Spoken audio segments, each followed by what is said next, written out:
Crystal പാലസിനെ 2025-26 സീസണിലെ UEFA Europa ലീഗിൽ നിന്ന് ഒഴിവാക്കി. പകരം യുവേഫ കോൺഫറൻസ് ലീഗിൽ ടീമിനെ മത്സരിപ്പിക്കാനാണ് യുവേഫയുടെ തീരുമാനം.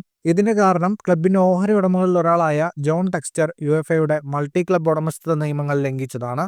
ടെക്സ്റ്റർ ക്രിസ്റ്റൽ പാലസിൽ 43% ഓഹരികളും ഫ്രഞ്ച് ക്ലബ്ബായ ഒളിമ്പിക് ലിയോണിൽ 77% ഓഹരികളും സ്വന്തമാക്കിയിട്ടുണ്ട്.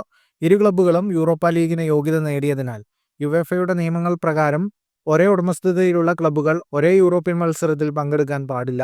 നിയമങ്ങൾ അനുസരിച്ച് മാർച്ച് 1, 2025 ഓഹരി ഉടമസ്ഥതയിൽ മാറ്റം വരുത്തി ഈ സംഘർഷം പരിഹരിക്കേണ്ടതുണ്ടായിരുന്നു. ടെക്സ്റ്റർ തന്റെ പാലസിലെ ഓഹരികൾ വിൽക്കാൻ ശ്രമിച്ചെങ്കിലും ഈ ഇടപാട് പൂർത്തിയാക്കാത്തതിനാൽ യുവേഫയുടെ സമയപരിധി ലംഘിക്കപ്പെട്ടു. ലിയോൺ ലീഗ് 1-ൽ 6-ാം സ്ഥാനത്ത് ഫിനിഷ് ചെയ്തതിനാൽ പ്രീമിയർ ലീഗിൽ 12-ാം സ്ഥാനത്ത് ഫിനിഷ് ചെയ്ത പാലസിനെ അപേക്ഷിച്ച് മുൻഗണന ലഭിച്ചു. തൽഫലമായി യുവേഫ ലിയോണിനെ യൂറോപ്പ ലീഗിൽ അനുവദിക്കുകയും പാലസിനെ കോൺഫറൻസ് ലീഗിലേക്ക് തരം താഴ്ത്തുകയും ചെയ്തു. പാലസ് ഈ തീരുമാനത്തിനെതിരെ കോർട്ട് ഓഫ് ആർബിട്രേഷൻ ഫോർ സ്പോർട്ടിൽ അപ്പീൽ ചെയ്യാൻ ഒരുങ്ങുകയാണ്. ഫുട്ബോൾ ലോകത്തെ കൂടുതൽ വാർത്തകൾക്കും വിശേഷങ്ങൾക്കുമായി സ്പോർട്സ് കഫേ സബ്സ്ക്രൈബ് ചെയ്യുക.